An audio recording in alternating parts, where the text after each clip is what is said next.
seminarios con algunas personas acerca de estos temas relacionados con salud, y va a ser nuestra primera exposición.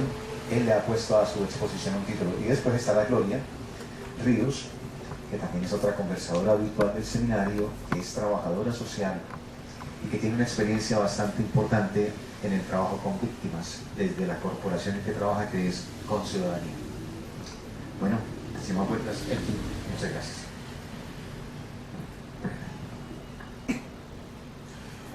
Bueno, en principio tendría que decir que cuando John me hizo la propuesta de tratar de elaborar algo con relación a el nexo entre el sexo y la guerra,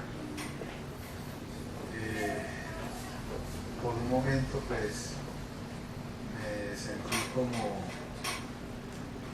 tentado a pensar algunas cosas con relación a una elaboración que recientemente terminé, que le di el título y creo que va a cambiar, pero por ahora creo que se llama La paz que nunca llegó, una interpretación sobre la dialéctica de los deberes y las pasiones en Cicerón.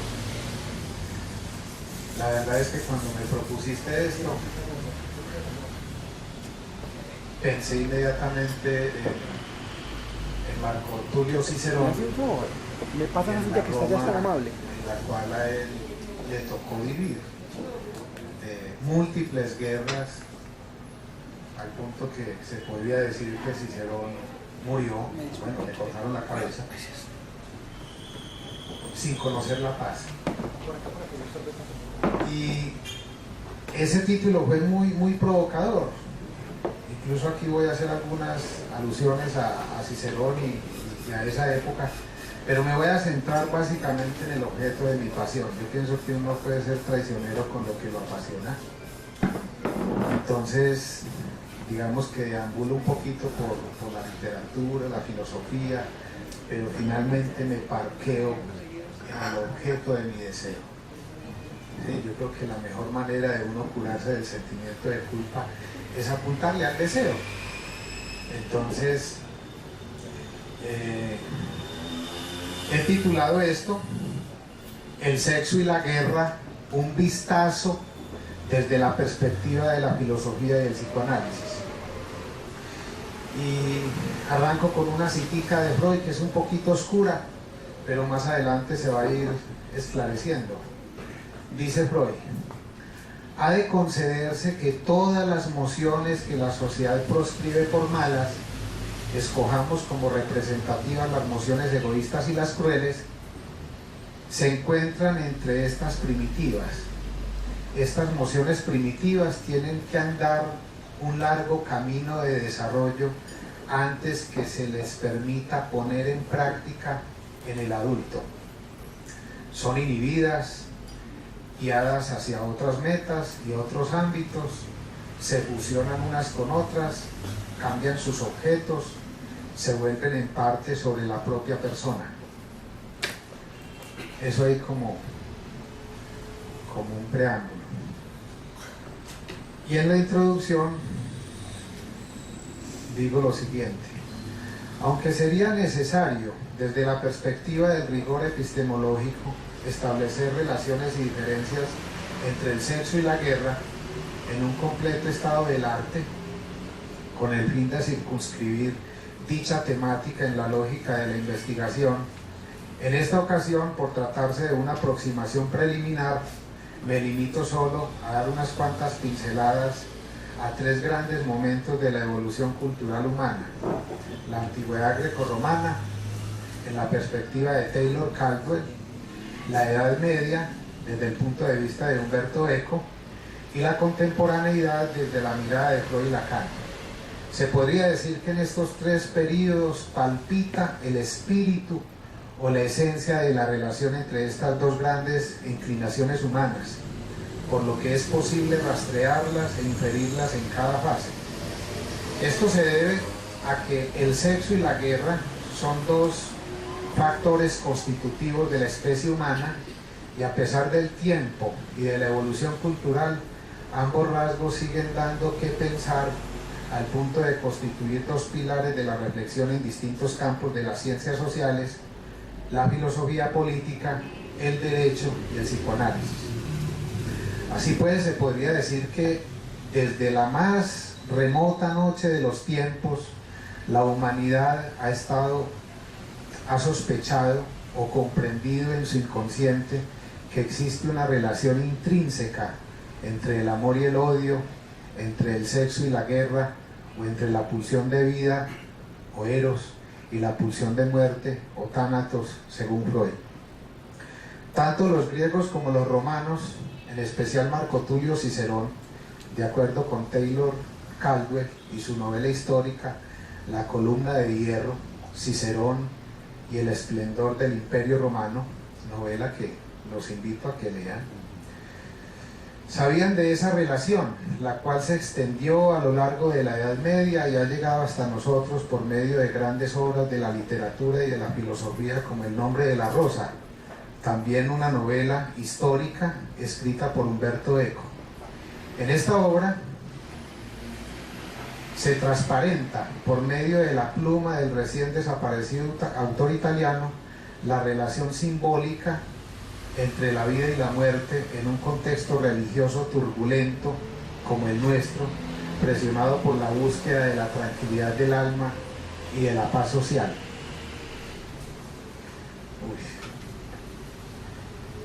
Dos factores ideales que, a la luz de las investigaciones y de la clínica psicoanalítica, son en realidad poco realizables, dado que la naturaleza humana pulsional es una mezcla erotanática que produce los más diversos resultados sin que entre estos podamos contabilizar la tranquilidad del alma, tal y como la esperara Séneca, o la utopía política sobre la paz perpetua, como fue soñada por el filósofo alemán Immanuel Kant. Y un pequeño apunte sobre Séneca. Su obra trata sobre la ataraxia o serenidad del alma, la imperturbabilidad, y forma parte de una larga tradición filosófica sobre la esencia de toda pena o turbación, desde Demócrito a los estoicos y de los epicúreos a Pirrón. Fue dedicada esa obra, llamada con ese nombre tan sugestivo, La tranquilidad del alma, expresión con la cual ha soñado toda la filosofía desde los griegos hasta hoy. Fue dedicada a Aneo Sereno, prefecto de la Guardia Nocturna de Nerón. En la perspectiva de Freud, tal y como veremos a continuación, tanto la tranquilidad del alma como la paz social son estados episódicos subjetivos carentes de perennidad. Por ello, el médico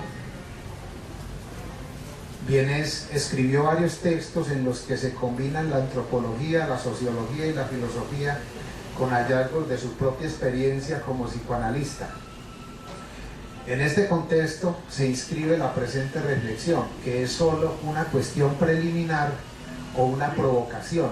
Pretende incitar el pensamiento y la elaboración para llevarnos a considerar la inconsistencia, la desarmonía entre los sexos, la falla estructural del ser y el caos o la complejidad de lo humano. Es pertinente entonces la siguiente pregunta: ¿existe oposición entre el sexo y la guerra? Pregunta que puede llevar implícitos otros interrogantes más, como ¿qué relaciones concurren entre el sexo y la guerra? ¿O cómo opera la sexualidad en la guerra? A primera vista podríamos pensar que el sexo, o la actividad sexual, o las relaciones sexuales entre comillas, y ahorita explicamos por qué entre comillas, son solo uno de los derivados de la pulsión de vida o eros, y la sexualidad humana, según lo que se observa en la experiencia de lo real en la clínica psicoanalítica, es la consecuencia de una combinación de factores propios de la pulsión de vida en relación estrecha con el molesto e inquietante impulso de muerte, pulsión destructiva que, acompañada de una buena dosis de narcisismo, sin duda llevó a Lacan a considerar la ausencia de armonía sexual en las parejas y a contar con la enemistad estructural entre los seres humanos para evitar la armonía o cohesión social entre las personas que hacen parte de un conglomerado social o un pueblo. A partir de las elucidaciones de Freud, de su experiencia de análisis y de su práctica como analista, Lacan construyó la expresión sugestiva y molesta según la cual no hay relación sexual, enunciado que nos recuerda el trauma de la castración y su relación simbólica con la muerte, al verificar en palabras de Heidegger que en realidad somos seres para la muerte. Adicionalmente, el psicoanalista francés nos recuerda, guiado por la antorcha de Freud, quien fue sin duda un gran intérprete de la historia del hombre en su desarrollo cultural, que la condición estructural de lo humano lo hace experimentar malestar y que más bien son pocas las posibilidades para experimentar la tan anhelada tranquilidad del alma, acompañada de bienestar, fruición o goce en la vida social, aspectos todos ellos que inciden y dificultan el bienestar y la salud de la especie humana, la cual al parecer ha venido aceptando paso a paso y con dificultad su constitución natural sufriente, el malestar, la enfermedad y la muerte. Para el sujeto en posición masculina, que no es exclusiva de los hombres, dada la combinación real de feminidad y masculinidad en hombres y mujeres, es problemático enamorarse porque para amar es necesario estar en posición femenina. Solo quien se asume como un ser en falta puede amar, pues quien se considera completo como un dios, esto es, como Narciso, solo puede exigir atención de los demás, pero no ofrecerla. Sin embargo, ello no deja de ser paradójico porque ¿cómo concebir la demanda de atención y al mismo tiempo conducirse a alguien como si no necesitara nada? La cuestión es tan clara que incluso se podría decir que para practicar el psicoanálisis, experiencia en la que la capacidad de relación de manera tierna se pone a prueba por medio del pivote del amor de transferencia, es necesario estar en falta y no solo hacer el semblante, como se haría en una posible seducción. Prueba de ello es la actitud serena, silenciosa y femenina del analista en la dirección de la cura, así por fuera de ella sea, como Freud o Lacan, una especie de demonio por su disposición crítica. Solo quien habita tal posición puede escuchar y asumir una actitud acrítica y desprovista del interés narcisista que caracteriza a muchos seductores. En esta perspectiva se podría decir que tanto el Don Juan como el hombre en la guerra están en posición masculina y lo que más angustia a ambos es la posición femenina, la cual, en palabras de Freud en Análisis Terminable e Interminable, es la pieza que más le cuesta elaborar a muchos hombres en la experiencia analítica. Ahora, es claro que este no es solo un problema para los hombres, pues sabemos que para muchas mujeres, sobre todo en una época de competencia enmarcada en el capitalismo salvaje, es también bastante difícil adoptar un rol femenino y por ello se deterioran muchos de sus vínculos y hasta el ejercicio de la sexualidad es una cuestión compulsivamente evitada porque temen enamorarse y de paso experimentar la falta que suele acompañar tal estado. El sexo sin amor, podríamos pensar con Freud y Lacan, es solo goce, y el goce está más próximo al malestar, al sufrimiento y la mortificación que al placer y el bienestar. Lo anterior explica por qué en la actualidad, aunque seamos aparentemente más libres en nuestras concepciones sobre la sexualidad, tendemos a experimentar más soledad, desasosiego y depresión. En esto quizá nos parezcamos al hombre de la antigüedad grecorromana o al de la Edad Media, para quien la mezcla entre sexualidad y agresividad era prácticamente inevitable y de paso una fuente de tormento y malestar. Es lo que se puede inferir a partir de la lectura en clave hermenéutica de la obra referida de Umberto Eco y de la observación cuidadosa del filme del mismo nombre dirigido por Jacques Annaud, que contó con la magnífica actuación de Sean Connery en el papel del fraile franciscano Guillermo de Baskerville y de Christian Slater en el del novicio Azzo de Melk. No sé si han leído El nombre de la rosa o han visto la película, ¿sí?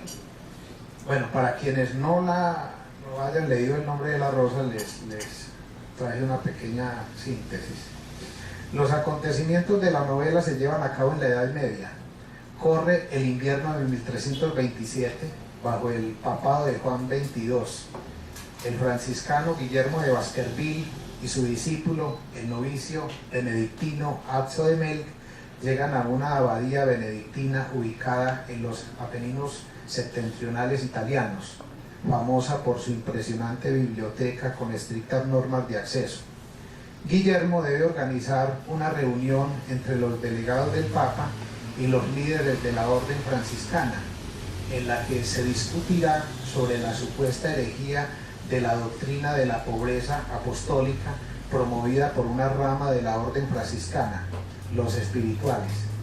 La celebración y el éxito de dicha reunión se ven amenazados por una serie de muertes que los supersticiosos monjes, a instancias del ciego ex bibliotecario Jorge de Burgos, consideran que sigue la pauta de un pasaje del Apocalipsis. Guillermo y Azzo, evadiendo en muchos momentos las normas de la abadía, intentan resolver el misterio y descubren que en realidad las muertes giran alrededor de la existencia de un libro envenenado, un libro que se creía perdido, el segundo libro de la poética de Aristóteles. Ajá. La llegada del enviado papal e inquisidor Bernardo Guy inicia un proceso inquisitorial de amargo recuerdo para Guillermo, quien en su búsqueda ha descubierto la magnífica y laberíntica biblioteca de la abadía. El método científico de Guillermo se ve enfrentado al fanatismo religioso representado por Jorge de Burgos.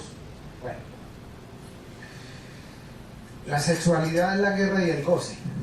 De acuerdo con lo anterior, es lícito pensar que tanto la sexualidad como la guerra han sido siempre fuente de mortificación para el hombre casado, por ejemplo, o para quien tiene, como se suele decir, una pareja estable.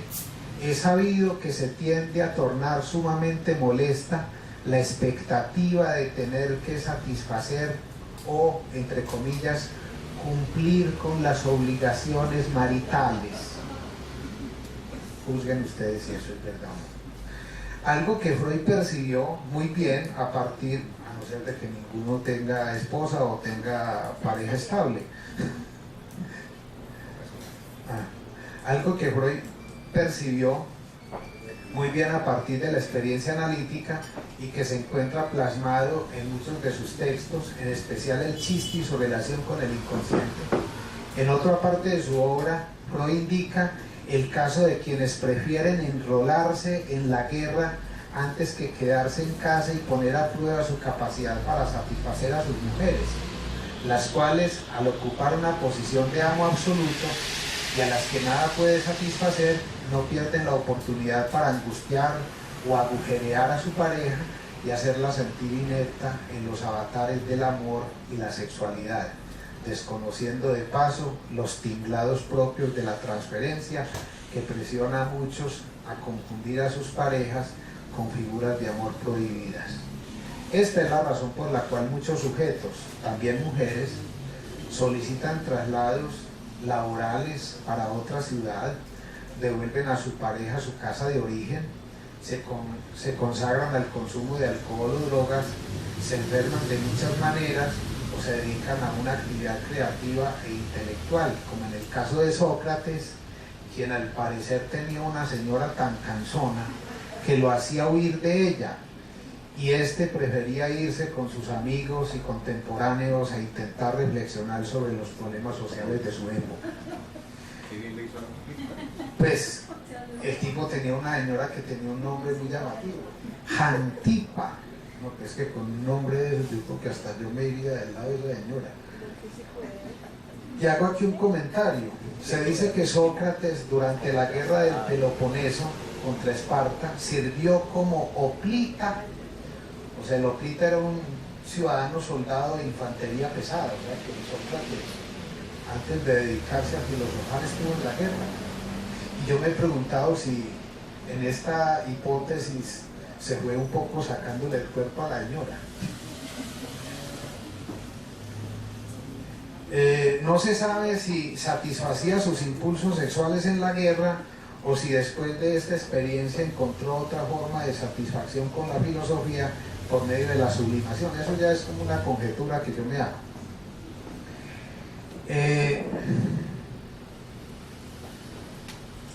El sujeto en posición masculina piensa que el amor y la sexualidad lo debilitan y por ello prefiere estar distante, así sea corriendo riesgos. Además, es preciso considerar que el sujeto, por medio de la enfermedad, del consumo de sustancias psicoactivas y alcohol, o de la agresividad, la violencia y la guerra, puede satisfacer sus impulsos sexuales. Es lo que Freud demuestra en un caso que sería bueno que lean, se llama Pegan a un niño. A este respecto, Freud, en un texto de 1915 titulado La desilusión provocada por la guerra, nos dice que una pulsión se puede satisfacer por medio de otra. Oído con eso, una pulsión se puede satisfacer por medio de otra. O sea que alguien puede satisfacer su pulsión sexual por medio de la pulsión agresiva o de muerte, o sea, matando. Y agrega, formaciones reactivas respecto de ciertas pulsiones simulan la mudanza del contenido de estas, como si el egoísmo se hubiera convertido en altruismo y la crueldad en compasión. En el sadismo, por ejemplo, la pulsión sexual se puede satisfacer de manera sustitutiva por medio de la agresividad, la violencia y la guerra, caso en el que no vacilamos al considerar en una práctica así la cercanía con las perversiones. En este orden de ideas se podría decir que la sexualidad en la guerra, sobre todo en sujetos en posición masculina, la cual consiste en negar la falta, es otro instrumento de dominación y no un medio tierno de reconocimiento o de consideración del semejante. Otro caso en el que la sexualidad se presenta como un instrumento de la dominación y el goce es aquel en el cual se consiente en la relación médico-paciente o cuando se usa como resistencia en el psicoanálisis con el fin de romper el dispositivo de la transferencia por sentimientos de culpa no resueltos. Según se observa, parece que existe una relación entre la experiencia analítica en la que el sujeto experimenta la muerte simbólica. Yo creo que todo el que haya practicado el psicoanálisis sabe y que haya estado en un análisis, que un análisis transcurre de un duelo en otro. O sea, en un análisis uno experimenta una cercanía con la muerte permanentemente. De ahí que un análisis, por eso esa frasecita que ahorita les recordé de Heidegger, que Lacan retomó, somos seres para la muerte. A Lacan eso le llamó tanto la atención que incluso hizo de esa frasecita un criterio de final de análisis. ¿De final de análisis en qué sentido? En el sentido de que en el final del análisis un sujeto está en capacidad de vérselas con la muerte mucho más que antes del análisis. O sea, un sujeto psicoanalizado acepta la muerte, la acepta.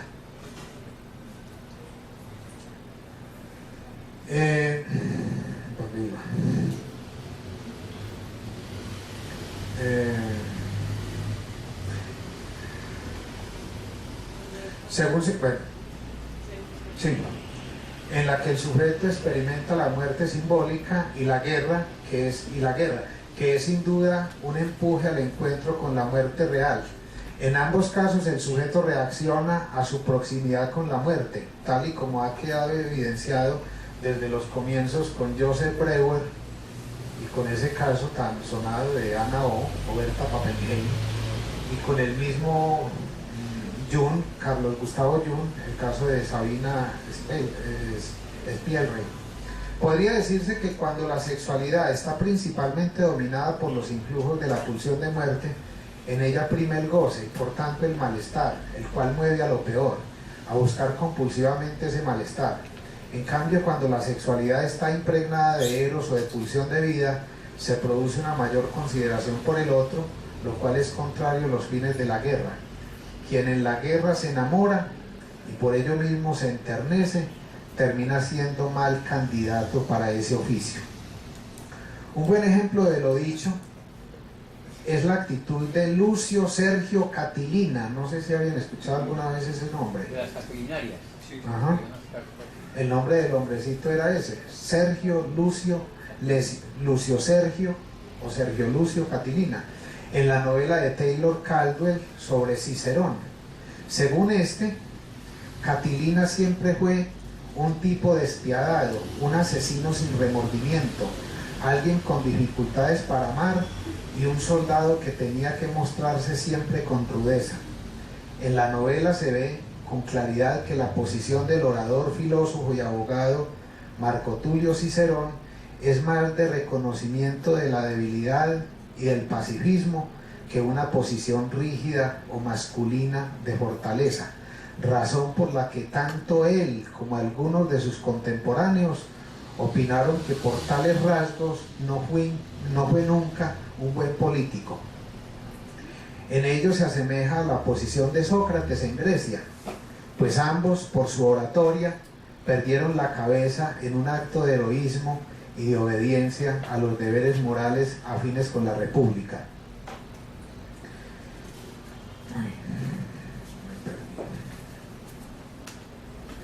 Al parecer, en la guerra no hay lugar para la sensibilidad o la sublimación. Por ello nunca ha sido pensada como un ámbito apropiado para el amor, la sexualidad o la creación artística, literaria o filosófica. Es tan cierto esto que muchos sujetos, decepcionados por los efectos de la guerra, optan por renunciar a tener hijos, a no prolongar la estirpe y a desanimarse en cuanto al disfrute de la sexualidad. La depresión de los tiempos actuales lo prueba. Cicerón, por ejemplo, en la Roma de su época, nunca tuvo sosiego, y esa tranquilidad del alma lo sumió en una profunda tristeza que afortunadamente pudo encauzar y lo llevó a filosofar y a sublimar sus inclinaciones, a diferencia de hombres como Lucio Sergio Catilina, quien posaba como un héroe que despreciaba la vida, tal y como se observa en muchos casos de manía. La sexualidad en la guerra probablemente es más una defensa de los fantasmas de la homosexualidad y un desfogue con el propósito de liberar tensiones transitorias que un acto de ternura, de amor y de solidaridad con el otro. Por esta razón, los hijos que se conciben en tal estado no tienen otra opción que perpetuar el malestar que ha rodeado su nacimiento. Edipo, a pesar de que fue rey de Tebas, nunca experimentó paz o tranquilidad en su alma, y la manera como terminó, derrotado, ciego y desterrado, da indicios de la marca impresa en su ser por sus orígenes. En él se ve con claridad el efecto que se produce tras la satisfacción pulsional, pues sabemos que su conciencia moral o su superyo lo castigaba por haber satisfecho sus inclinaciones sexuales y agresivas, lo que se conoce como incesto y parricidio, asuntos por los cuales, tal y como lo bosqueja Freud en Totem y Tabú, nos sentimos culpables, poco merecedores del bien y la satisfacción, y demandamos castigo. El sentimiento de culpa que se produce tras la realización del odio en la guerra parece dejar un saldo de infortunio que luego le impide al sujeto disfrutar de la vida y del placer. De ello, no está libre ningún mortal, y se podría decir que tales secuelas encuentran en la guerra, como en el ya mencionado texto de Freud, Pegan a un niño, contribución al conocimiento de la génesis de las perversiones sexuales, un medio de satisfacción pulsional avalado por un superyo cruel que no permite, como el superyo del período de la fe, según se observa en El nombre de la rosa, el disfrute de los placeres y de la risa al primar un exceso de tiranía moral que exige de cada sujeto una vida consagrada a la contemplación de la divinidad. Instancia moral que en la perspectiva de Nietzsche podríamos decir con algo de atrevimiento que siempre le ha hecho la guerra al sujeto por desear satisfacer sus impulsos sexuales y su curiosidad. Recordemos que en la Edad Media pensar, meditar o investigar por fuera de los paradigmas de la fe, tal y como lo indica el franciscano Guillermo de Baskerville, estaba prohibido, y al parecer siempre ha sido así en múltiples sistemas totalitarios que exigen una represión absoluta de la vida pulsional, lo cual siempre falla y termina por generar muchos más síntomas, sufrimientos y descalabros de los que se pretendían evitar. ¿Cómo se relaciona todo esto con las desilusiones provocadas por la guerra en Freud? Veamos cómo.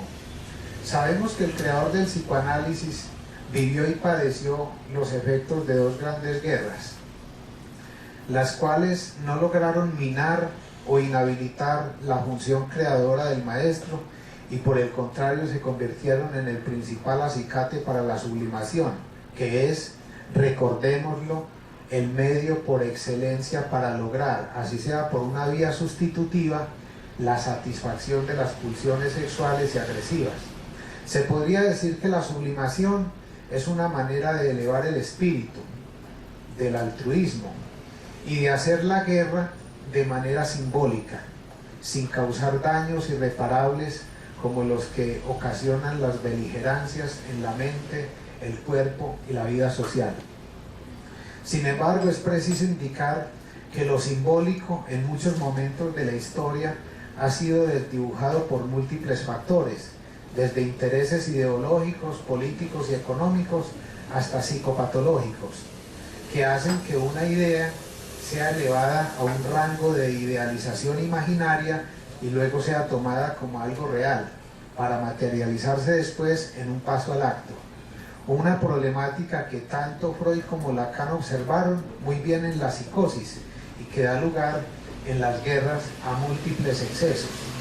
La sexualidad, por ejemplo, desde la perspectiva de la demonización de la Iglesia, ha sido vista siempre como un mal mayor que debería de ser evitado. Probablemente de ahí ha surgido con efectos bastante perniciosos para el sujeto y la comunidad la exigencia superyoica del celibato. Es tanta la censura o la sanción moral de la vida sexual que en ocasiones resulta más peligrosa e impertinente la vida sexual de un político o de un hombre de Estado que la misma corrupción en la que muchas veces campean. Como si viéramos con mayor horror la vida sexual de las personas, por ejemplo el matrimonio y la adopción por parte de una pareja de gays, de lesbianas o de transexuales, que la agresividad, la violencia y la guerra que se despliegan en el mundo. Moralismo necio que, parafraseando a Nietzsche, opta más por la muerte que por la favorabilidad de la vida. Lo anterior indica que la guerra, si bien tiene muchas causas que se relacionan con la insatisfacción humana en distintas áreas, es un síntoma que pone en evidencia nuestros prejuicios y nuestra condición imaginaria en el campo del amor y la sexualidad, algo que Freud pudo comprender sin adoptar la postura prejuiciada de sus contemporáneos y que le ha representado a él y a los psicoanalistas en todo el mundo muchas críticas y exclusiones al preferir la vida y no la muerte, pues existen dogmas que a la postre lo único que hacen es avalar la culpa, la tristeza el sufrimiento y la muerte antes que una vida libre de tanta utopía irrealizable. Es por esta razón que la ética del psicoanálisis privilegia el encuentro con lo real del ser y no tanto lo imaginario, lo ideológico y las utopías, que en lugar de...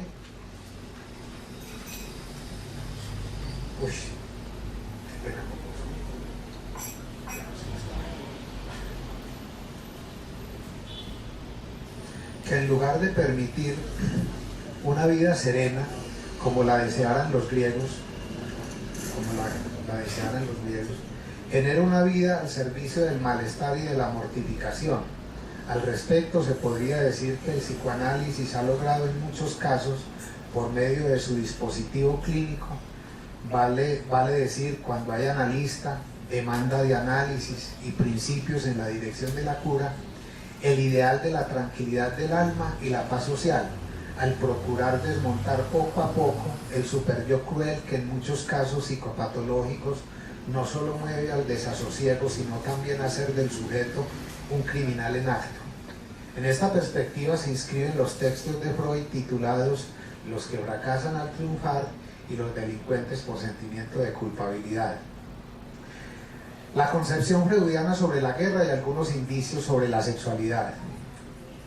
Veamos con Freud cómo es que todo esto se relaciona. Para ello vamos a comentar algunos pasajes de la desilusión provocada por la guerra, como preámbulo a ¿por qué la guerra?, resultado de la correspondencia entre Freud y Einstein en el año de 1933. Según Freud, a pesar de que no nos representamos la muerte, la guerra impone un cambio en nuestra actitud hacia ella. Las guerras no cesan por las diversas condiciones de existencia de los pueblos, por las diferencias que cada uno le otorga a la vida del individuo y por la primacía en lo psíquico de la fuerza del odio que termina por romper los lazos sociales.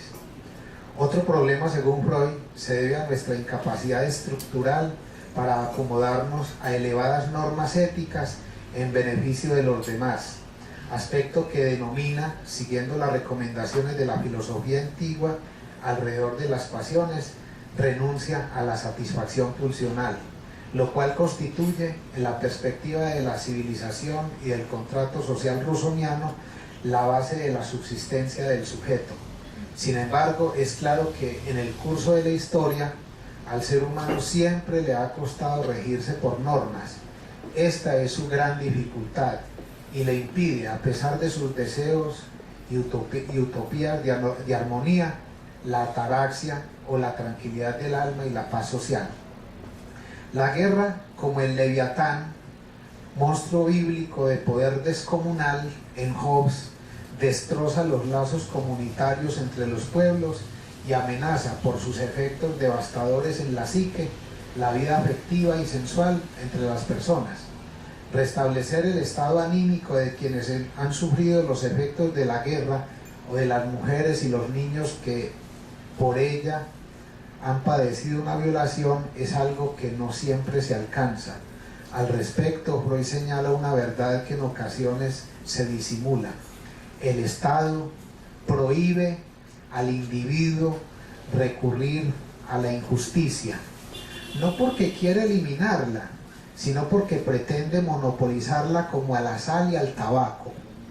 El Estado beligerante se entrega a todas las injusticias y violencias que infamarían a los individuos. Ahí está hablando Freud, sociólogo o antropólogo. El Estado no compensa al sujeto el sacrificio que le ha ofrecido y por ello tiende a perder credibilidad. Si el Estado no es una instancia que sofoca los malos apetitos, en mucho acaba pareciéndose al superyo del sujeto en la perversión, el cual termina por declarar que todo está permitido, lo que parece ser la consigna en los tiempos actuales del superyo capitalista, que no alcanza a generar en el sujeto el suficiente sentimiento de culpabilidad para refrenar sus actos.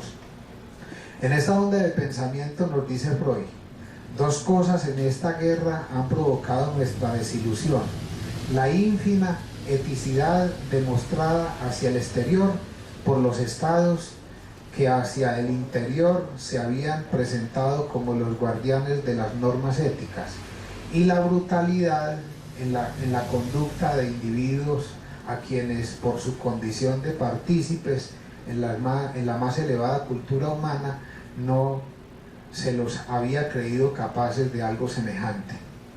La educación falla en el propósito de contener las inclinaciones hacia la maldad.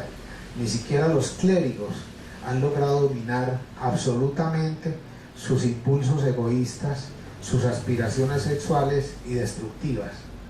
En realidad, para Freud no existe el desarraigo de la maldad. Freud no cree en eso. Mejor dicho, si a Freud lo invitaron a La Habana a participar de una de esas mesas, diría: yo no tengo que ir a hacer nada allá. Yo no creo en el desarraigo de la maldad. Algo como algún tabaco. ¿Ah? ¿Qué le gusta mucho el tabaco? Algo como algún tabaco y la vara.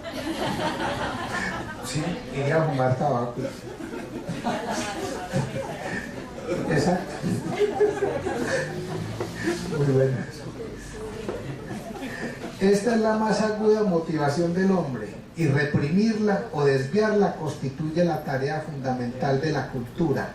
Así ello le ocasione malestar al sujeto. El amor y el odio hacen parte constitutiva y simultánea de cada sujeto, y cuando éste no alcanza a dirigir tales afectos hacia sí mismo, los desplaza hacia afuera, sobre todo la agresividad. Afirma Freud: la mayoría de los sentimentales, de los filántropos, de los protectores de animales, que podemos ser muchos de nosotros, han sido de pequeños sádicos y torturadores de animales. Tremendo piropo. Por eso es que no es bueno leer a Freud. Uno comienza todo contento y ¿cómo así este tipo lo que dice del ser humano? Lo que dice de ti. Sí. Sin embargo, tales sujetos no están exentos del retoño de lo olvidado, y pueden ser en muchos casos tan despiadados como lo fueran en su infancia. Es lo que Lacan deduce a partir de Kant, cuando sugiere que es necesario desconfiar de los altruistas y de todos aquellos que en lo manifiesto solo aspiran a hacer el bien.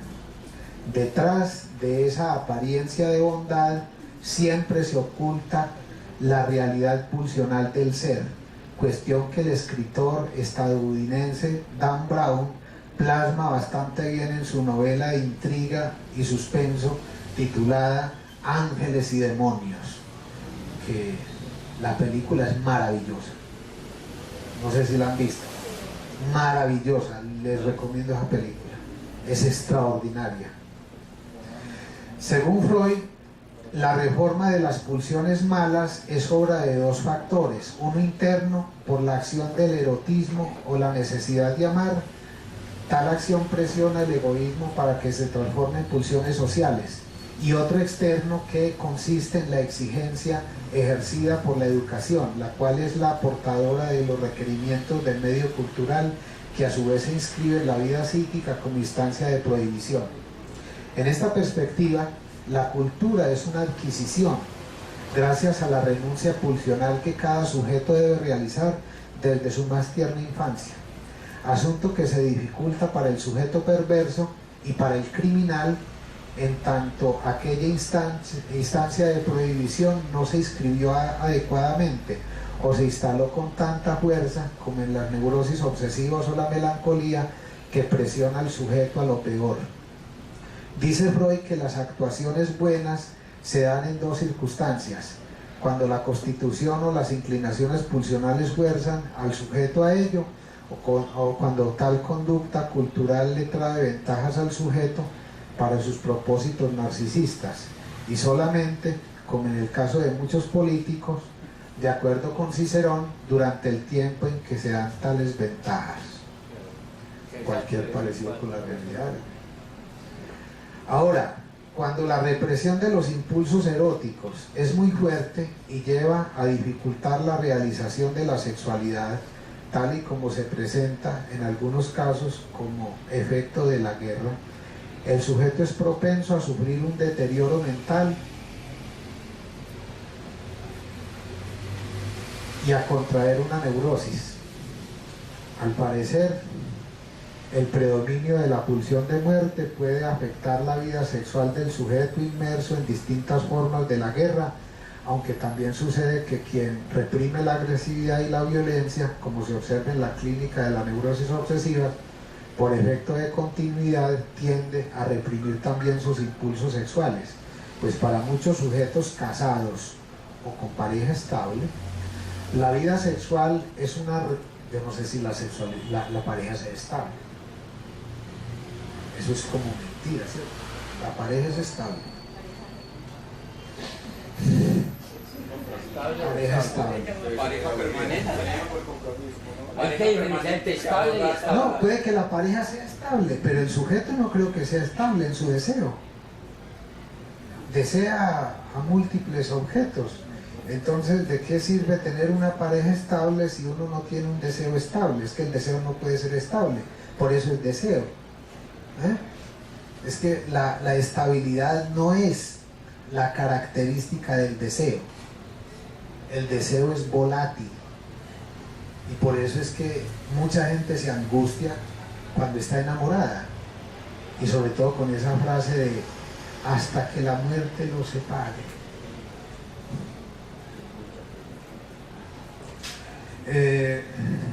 La vida sexual es una agresión o un acto de guerra que deben evitar al máximo, como le sucede a los primitivos que Freud describe en Tótem y Tabú, como si en la lucha cuerpo a cuerpo del guerrero la sexualidad se realizara y al llegar a casa el ejercicio de ella perdiera todo sentido.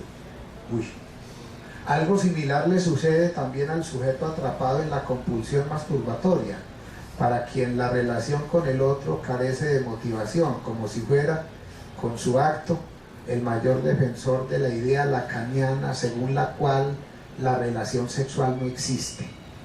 Adicionalmente, se podría decir que el sexo sin ternura es solo goce, es decir, satisfacción pulsional agresiva, y tiende a causar una gran tristeza o depresión. No obstante, el exceso de ternura, simpatía o sensualidad esconde en muchos casos el odio o el deseo inconsciente de muerte. En la guerra prima la desconfianza patológica, y al parecer ello conduce a que poco se pueda construir en el terreno del amor y de la vida erótica. Una situación similar se observa en el caso del sujeto seductor, mujer o hombre, en posición masculina, quien hace todo lo posible por generar confianza y disimular con sus cortejos su disposición agresiva. Lo curioso es que ni el desconfiado ni el seductor, por transmitir un exceso, generan confianza o tranquilidad y constituyen posturas que en el caso del psicoanalista han de estar más ausentes que presentes, porque su función no es la del guerrero o la del seductor. Por esta razón, tanto Freud como Lacan pensaban al analista en términos de un ser prudente, prudencia que solo se alcanza por medio de la tranquilización interior, fruto de un ennoblecimiento pulsional que da como resultado la sublimación, es decir, un tránsito que en la experiencia analítica va, de acuerdo con Lacan, del síntoma al santón. Ese es un concepto bien complejo, el del santón. Paronimia que se asocia con la noción medieval del santo hombre, santón, se escribe saint homme, santo hombre, y con Santo Tomás. Que es un concepto muy afín al budismo. Sí. Sí, Santo Tomás de Aquino. En la perspectiva de Freud, no es pertinente concebir nuestra inteligencia como un poder autónomo e independiente de la vida afectiva, pues sabe que aún en los espíritus más elevados de la cultura es imposible suprimir el influjo primitivo de nuestras exigencias pulsionales. Según esto, todos somos como el hombre primitivo y podemos pasar en cualquier momento a realizar acciones aparentemente incompatibles con nuestro nivel cultural. Una reflexión necesaria en nuestro medio para dejar de pensar utópicamente, como en las religiones, que unos son los malos y otros los buenos, pues desde el punto de vista de la vida pulsional, todos hemos de trabajar en pro de la cultura de manera permanente, para que, como Freud pensaba, prime la vida y no la guerra y la muerte, al menos por épocas. Entonces se podría decir que los argumentos lógicos son importantes en la medida en que se atienden los intereses afectivos, y si a estos se les desatiende, habría que meditar sobre la validez de tal o cual saber, porque por muy racional o científico que parezca. Llegados a este punto, bien se podría decir que el saber que pretenda en la actualidad desconocer la importancia de la vida emocional y afectiva para el logro de la paz es una máquina de guerra al servicio de la promoción del malestar, el sufrimiento, la culpa y la muerte, como el pensamiento de la Edad Media, que pretendía edificar un tipo de hombre acéfalo en cuanto a lo pulsional, y ya sabemos qué efectos tuvo eso. La investigación psicoanalítica en cabeza de Freud pone en evidencia que aún los hombres más perspicaces en su vida intelectual caen con frecuencia en la estulticia, como idiotas, tan pronto se topan con una resistencia afectiva, y también ocurre que recuperan su capacidad creativa cuando se vence esa resistencia. Todo analista en su práctica se percata de ese fenómeno como efecto de la transferencia, aun con los analizantes que mayores capacidades poseen en su vida intelectual y académica. Así que no solo la guerra produce en nuestros mejores conciudadanos la ceguera lógica sobre lo emocional y afectivo que usualmente observamos en la práctica clínica. Sin embargo, Freud destaca que en la dinámica de la guerra los pueblos tienden a obedecer más a sus pasiones que a sus intereses, razonamiento que explica por qué hasta los hombres de Estado, tocados por el capitalismo y el poder económico, podrían estar más de acuerdo con tal predilección que con hacer lo que más conviene a la mayoría. Ello también aporta luces para comprender por qué se dice que a los gobiernos no les interesa que la gente se eduque y supere sus alienaciones, y prefieren que permanezca emotiva y confusa como el primitivo. Lo llamativo es que la racionalidad instrumental de la época, tal y como la hemos entendido a partir de la modernidad, no nos ha permitido incluir los afectos, y dentro de estos la vida pulsional como parte de las realidades que el hombre ha de contemplar.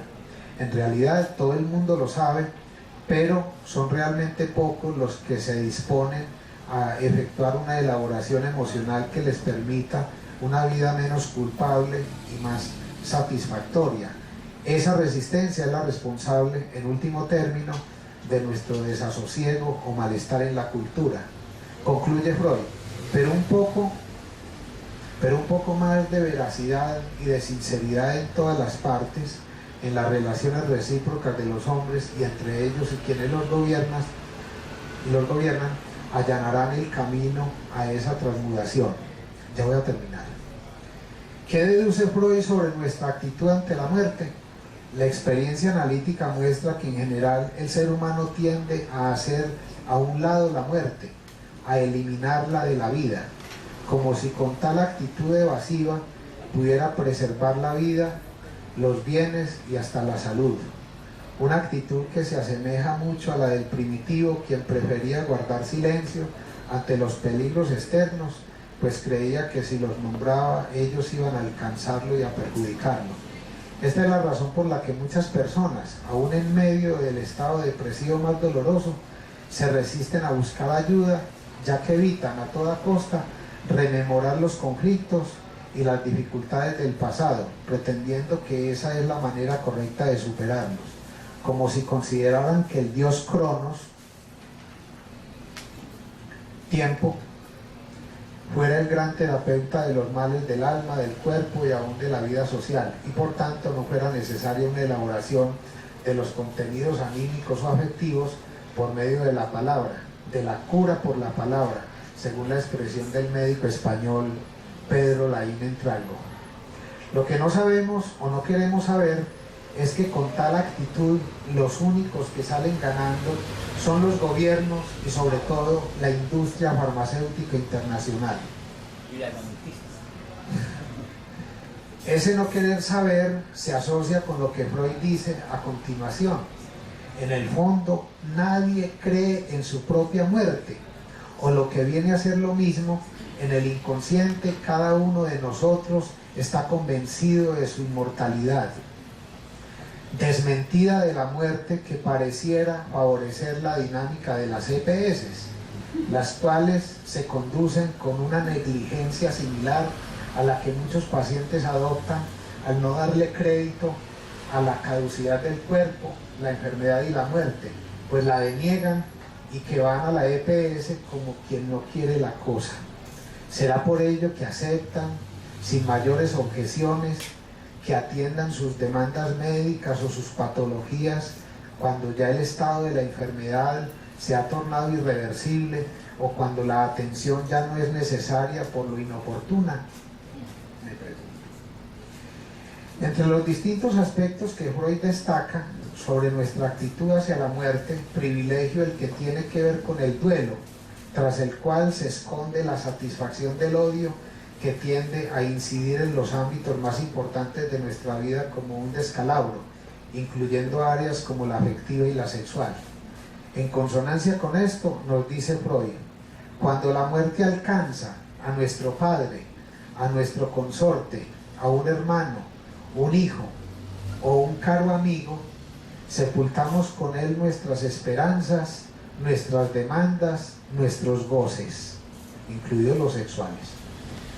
No nos dejamos consolar y nos negamos a sustituir al que perdimos. Nos portamos entonces como una suerte de asra, de esos que mueren cuando mueren aquellos a quienes aman. Ante el duelo nos conducimos como esa tribu árabe, los asra, quienes mueren cuando aman, lo cual nos lleva a pensar en las muchas dificultades del sujeto contemporáneo en el campo del amor, tanto así que hay jóvenes, pero también adultos, que consideran que el que se enamora pierde. ¿Sí la habían escuchado? Sí, ¿O la han enunciado? Pierde el interés y el goce sexual por el objeto y por ello prefieren salir en estampida ante el horror de tener que amar al objeto de deseo y de goce, como si el sujeto en posición masculina no pudiera experimentar los dos aspectos a la vez y optar en muchos casos por sacrificar el amor antes que el goce sexual. Para concluir esta exposición, digamos que en un país en guerra como el nuestro, pareciera que tendiéramos a agradecer a la guerra por las múltiples licencias o justificaciones que nos permite en torno a nuestras dificultades en el amor y en el goce sexual. Como si temiéramos que al disiparse las nubes de la guerra no pudiéramos defendernos de la cruda realidad del ser según la cual no hay relación sexual. Entonces, no hay amor ni relación sexual, dirían muchas especulaciones, por las formas políticas, la pobreza, el Estado, los gobernantes, la vida social, la violencia y sobre todo por la guerra. Sin embargo, a la luz de Freud y del psicoanálisis, no hay amor ni relación sexual por nuestro narcisismo estructural y su concomitante horror imaginario al incesto y al parricidio. A tal apatía contribuye también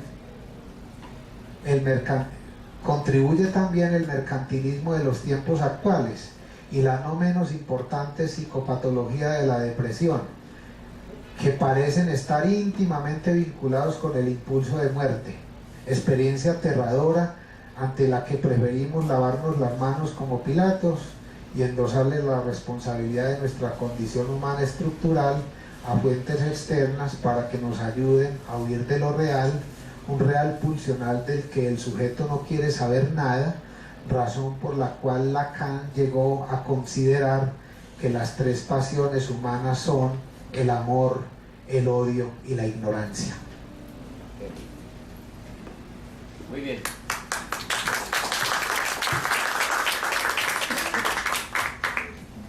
Muchas gracias, Elki. Vamos a escuchar entonces a